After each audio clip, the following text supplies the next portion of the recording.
I can't do this anymore, bro. How can I keep going like this? I'm not enough. Is it better if I just end it all? Like, honestly, it feels like, what's the point? I keep failing everyone over and over again. So much stress. Feels like nobody cares. So much stress. How can I keep doing this? Is it even worth it? Thinking about ending it all soon? What am I doing with my life, bro? Like, it's not worth it. What's the point? It's just all too much right now. I just want the pain to stop. I want it all to end. I feel like I'm overthinking all the time, like crazy.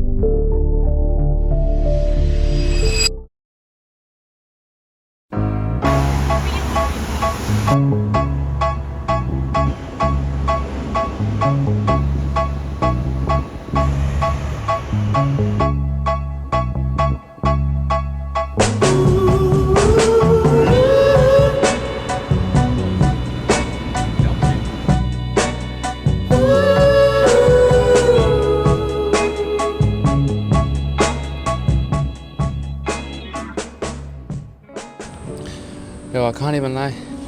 This might be a bit of a different video, yo. It might not be for everyone, but I got a lot of stuff to say and I'm not gonna keep quiet about it anymore. So I'm gonna be strong, and I'm gonna take you guys on a journey through my experiences, through my mental health journey and what I do to manage it on a daily basis. So let's go.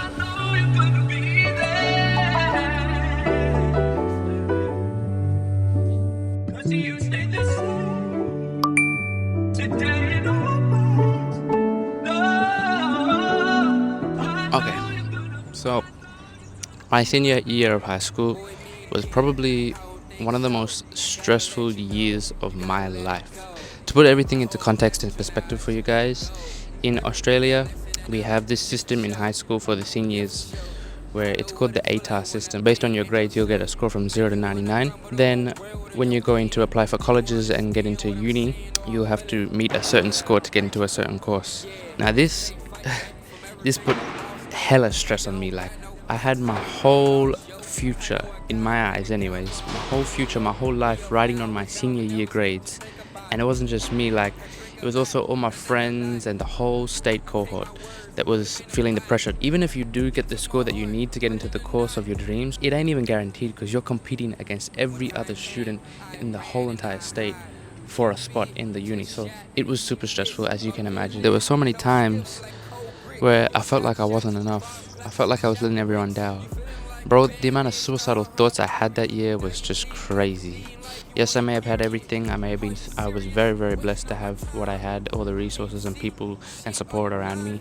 But mentally, I was going through a lot and I didn't talk to anyone about it. I was always wondering if I would even make it into the university of my dreams or even move to the city of my dreams. Like, was I ever gonna make it? Long story short, here I am now living the life that I worked so hard for in high school. And now I go to the university of my dreams. Looking back now, a bunch of the pressure and stress that I actually put on myself was completely unnecessary. Ain't no way an ATAR score was going to determine my future or my self-worth. I know that more than ever now. I just wish that school emphasized that a bit more for me and let me know that, you know, an ATAR score wasn't the be-all and end-all of my life. But now I have a few gems for you guys on how I manage my mental health and some of the things I do on a daily basis to manage it all, I guess. Now living in a very, very expensive city, especially living alone, that comes with its own mental challenges.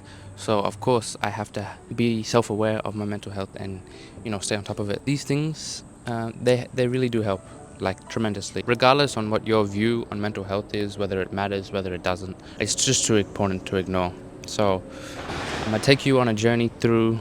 Yo, man, this guy's crazy on the thing of that. I'm gonna take you on a journey through my experiences and the things I do to stay mentally healthy. Let's go.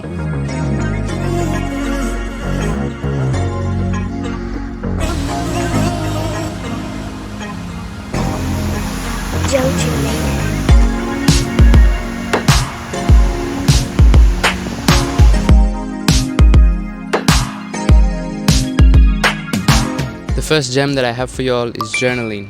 My oh my, has this helped me tremendously with my mental health and getting my shit together. Just getting all my thoughts and feelings out into my journal lets me to be self-aware of my feelings, and I can understand myself a bit better. Journaling, it actually forces you to take time for yourself. Studies have shown that journaling actually lowers stress levels, anxiety, and symptoms of depression.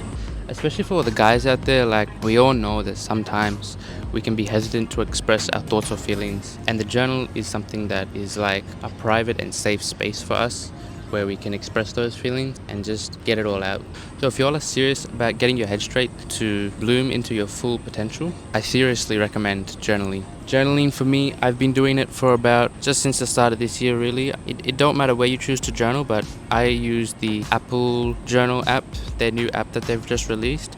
It's currently only available on iPhone, which is kind of a downside to me because I wish I could journal on my Mac or my iPad instead of always being on my phone. I like to have that versatility, but the app does come with some benefits. Because it's on iPhone and it's with iOS, it tracks everything, so it comes up with really good insightful suggestions on where you've been in the day, what podcasts you listen to, what music you listen to, maybe who you were hanging out with in that, and then those suggestions can help you to write in the journal. That app actually makes it super easy to start journaling, so if you're just getting into journaling, I would 100% recommend the Apple Journal app if you have an iPhone. I'm sure soon Apple's gonna make it available on the iPad or the Mac, but we'll just have to wait and see it until that happens. Another plus side on the journal app is it's locked with your biometrics, either your fingerprint or Face ID, so it'll give you that peace of mind, if you get what I'm saying.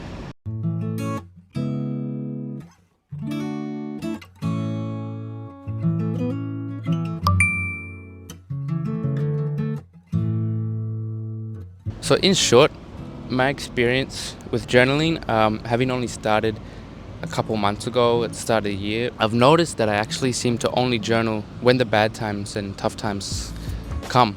And that's actually a really bad habit because, yes, while it helps me a bunch in those times, it's really healthy to go to my journal in the tough times and, get my thoughts out and be in that safe space. But the thing is, even in the times where I'm feeling happy or I have a neutral chill day, I just don't feel the need to journal. And that's bad because then when I go and look back at it, it just looks like my whole life is depressing. And I just think it's extremely important to also journal when you're feeling good, even if you don't feel the need to. Keeping the consistency will allow you to get a better insight and a more accurate insight into how you're feeling, into your life, just being more self-aware. Guys, don't make the same mistake I did. Don't just journal when it's bad, okay? Don't just journal in the tough times. You got to keep the consistency. And right now I'm trying to journal every single day, and that's what's going to make the journal super, super effective. Through the insights and all the data that you're gathering, you get to see what's working and what's also holding you back, so you can make those active changes now. Men who are more self-aware are better able to identify their strengths and weaknesses and just grow and be better men in general. I'm someone who lacks in self-confidence. Since I've moved here, not really knowing anyone, I just live in a massive city. The self-confidence and self-esteem can go down quite a bit. I can be way too critical at times, and I think all of us guys can relate on that. I think a lot of guys tend to be too critical on themselves. I'm way too self-critical, and sometimes I get stuck in comparing myself to other creators who drive Porsches and live in beautiful houses, but that's stupid because I'm literally a uni student who's only just starting out my career now, so it's stupid to compare myself to people who have been in the game for a long time. Journaling has helped me to release these doubts and fears and just let it all go.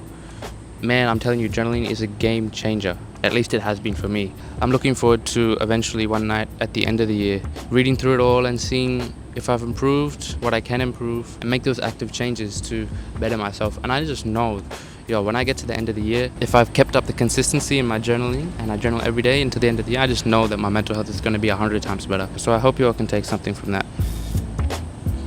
Yeah, and we out.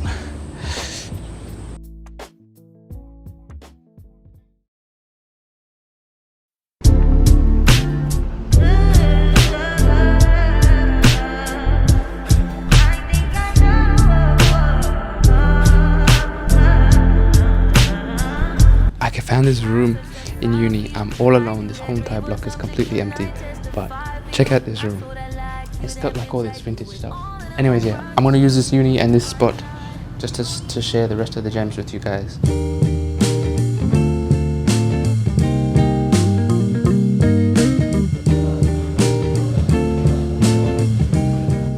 Okay, so this next topic that I'm going to talk about, this next gem that I'm going to give you all, it can be really hard to get out of, especially if you're already in an inconsistent routine and you're already doing it a lot. But I am living proof that you can get out of that routine. Yes, I am talking about sleep, ladies and gentlemen. All my days, guys. My high school year was a year of sleep inconsistency. My bedtimes were literally all over the place, and as a result, it was just me being sleep deprived in a year that was already super crucial for me.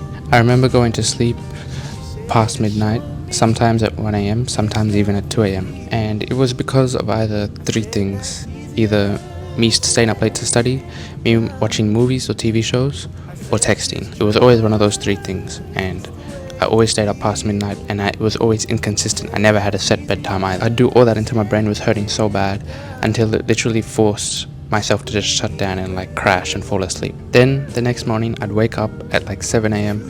and get ready to go to school. It took me like 15 to 20 minutes to get out of bed.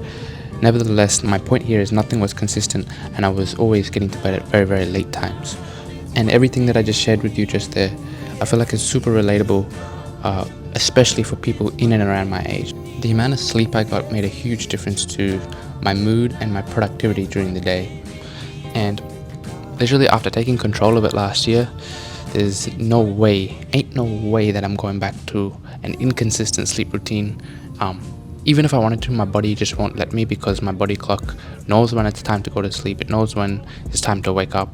I know that my generation is super bad at keeping consistent sleeping routines, and I know it's hard to go from like 1 a.m. bedtimes all of a sudden to 10 p.m. bedtime like straight away. And you don't have to, because that's not how I did it. I would set my bedtime half an hour earlier, so I start to go to bed at midnight for 1 week, and I tried to do that. And then the next week I was going to bed at 11:30, then the next week 11, and you get the picture. It's definitely different for everyone, and I understand everyone has different lives and situations.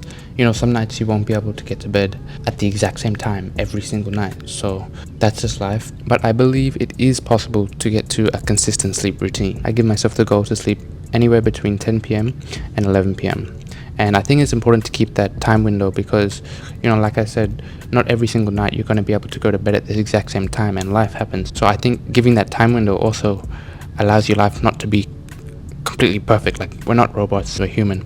So whenever I sleep, I just add 8 hours onto that, and then I wake up between 6 and 7 every day. And it works for my work, it works for uni. If I keep that consistency, then my body clock knows now to start winding down between 10 p.m. and 11 p.m. Look, I've tried 6 hours of sleep, even 7 hours of sleep, and while I can still function and get through the day, when I get my 8 hours of sleep, I am unstoppable and I feel fully recharged. Sleep is so underrated and overlooked. People put it at the bottom of their priorities, but if you prioritize sleep, it can make a huge difference to your day. So the way I manage and track my sleep is just through my Apple Watch. I just wear it to bed each night, and then when I wake up in the morning, it'll have all the data about my REM sleep, my deep sleep, my core sleep, all that specific side of the data. And then I can just open up the health app on my phone and see how many hours of sleep I've got through the week and see how many hours I'm averaging. So that's a great way to track my sleep and get the goals that I need. Even if you don't have an Apple Watch, you can always use your iPhone. So before you go to sleep, just go to Control Center, turn on your bedtime mode through the focus. Then when you wake up and you go to your health data, you should be able to see, you know, how many hours of sleep you're getting. And if you do that over a long period of time, you can see trends, you can see how many hours of sleep you're averaging, and that's just a really good way to track your sleep. Sleep is important. It plays a huge role in my mental health and in everyone's mental health, but it's very, very important. So get your sleep, kids.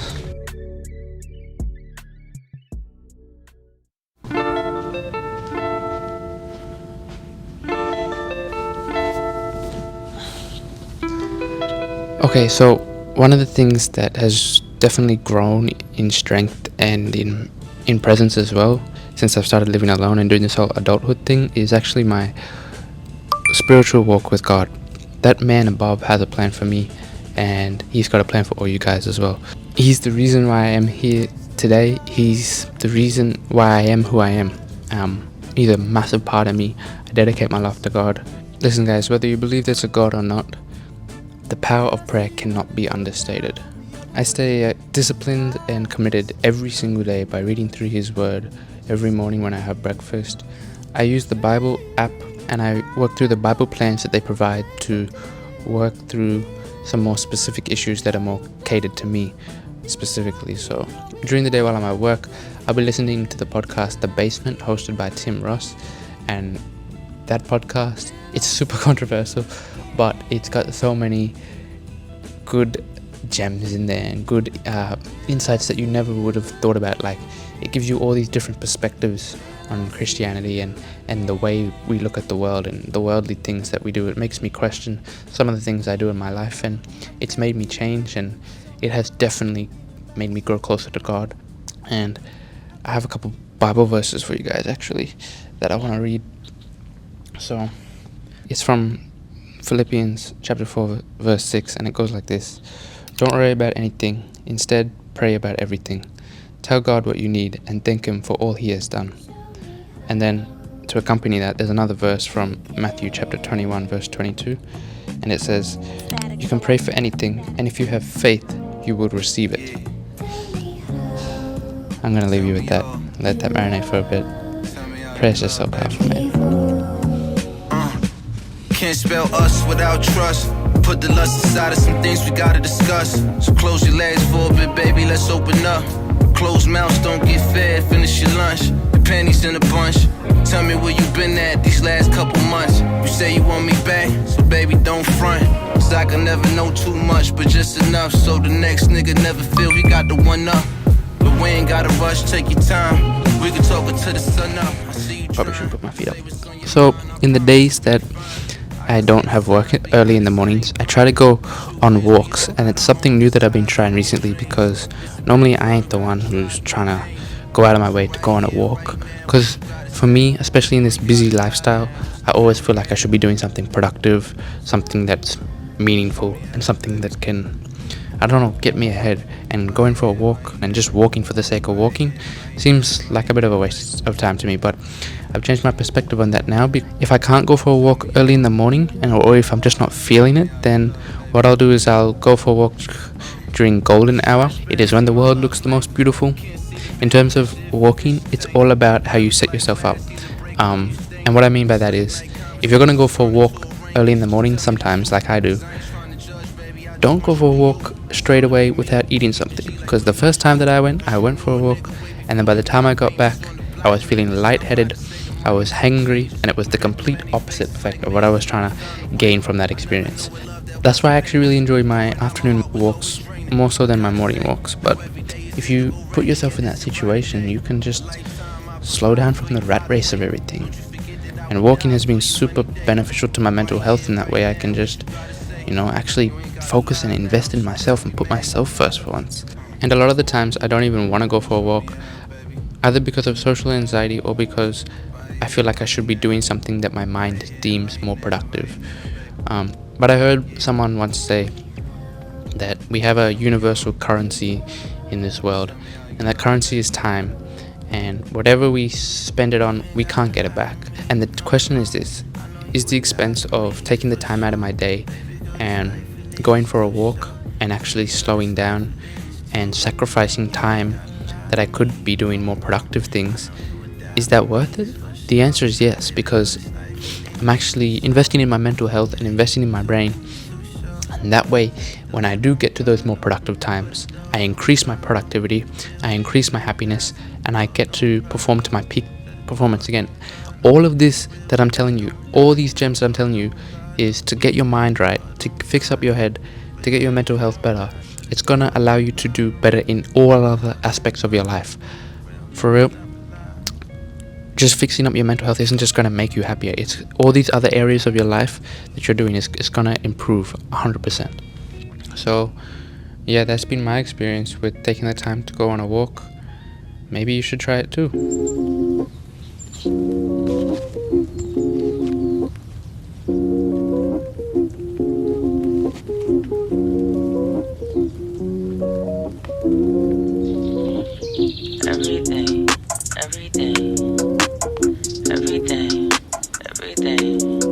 I want everything.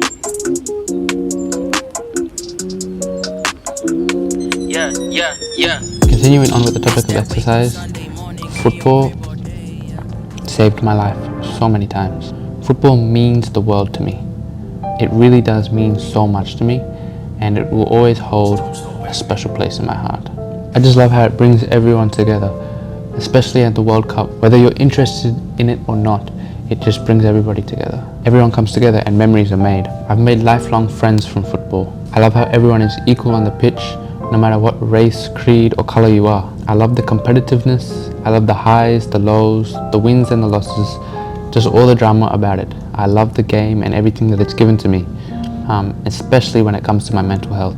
It's always been a place where I can go and just play, where nothing else matters and everything just seems like it's going to be okay. It is my release, and I don't know how to explain it, but when I've got my boots on and a ball at my feet, everything seems like it's going to be okay, and it seems like nothing else matters. There's a little bit of science to it too, so I mean, as we all know, doing exercise releases that happy hormone we call dopamine. I mean, our whole lives we spend chasing dopamine, trying to be happy, and football promotes the release of that hormone and it also provides an outlet to tensions. It is my release and it's my happy place. It might be yours too, but it's different for everyone. But you won't know until you get out into the world and try something. Seriously, get out into the world. Stop sitting in bed watching Netflix all day. This is that part of the video where I get super motivational. Now for real, get out of bed and go and do something and explore and find yourself. Look at me. I'm out here all of last year actually. When I first moved out of home, I spent most of my time indoors in my room. But now I realized I need to get out into the world and explore what I love. I found cinematography and making YouTube videos. I never knew that I would start making YouTube videos, but I guess it's always been there. But I would never have found it if I didn't get out into the world and try and doing something. The whole process of editing, filming, scripting everything, planning my videos, finding the music, all of the process, it's also another escape for me. It's also another release. So that's also sort of like football. So like I said, you won't know your release and you won't know your happy place. I mean, a lot of you probably already do, but you won't know what else is out there for you until you go out into the world and try it. Go out and just experience things, try different things and that. So that's my motivational talk for you guys. Hope you enjoyed it, cringy as it was. That's gonna be a wrap for tonight.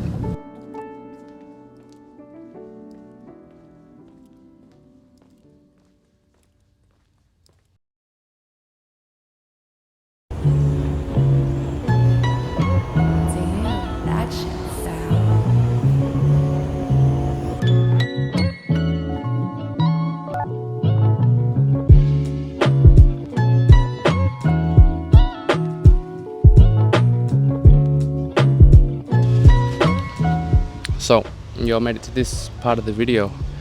I really appreciate you all for making it this far, because I know it can get a bit long sometimes, especially when I'm talking about my experiences and I really get deep with you all. I can't believe, to be fair, I can't actually believe how deep I got with you guys and how personal I got, but sometimes I gotta get like that to get my point across and talk about the things that actually matter.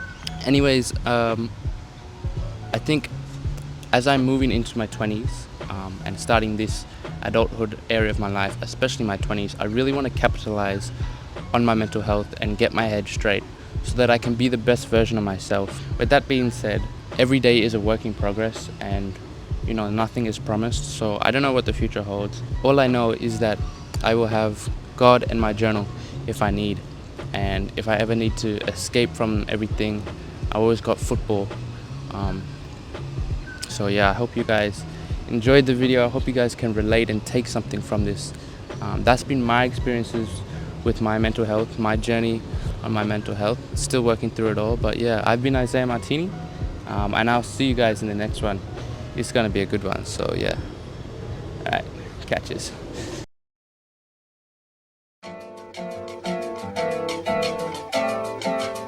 This one's for you. This one's for you.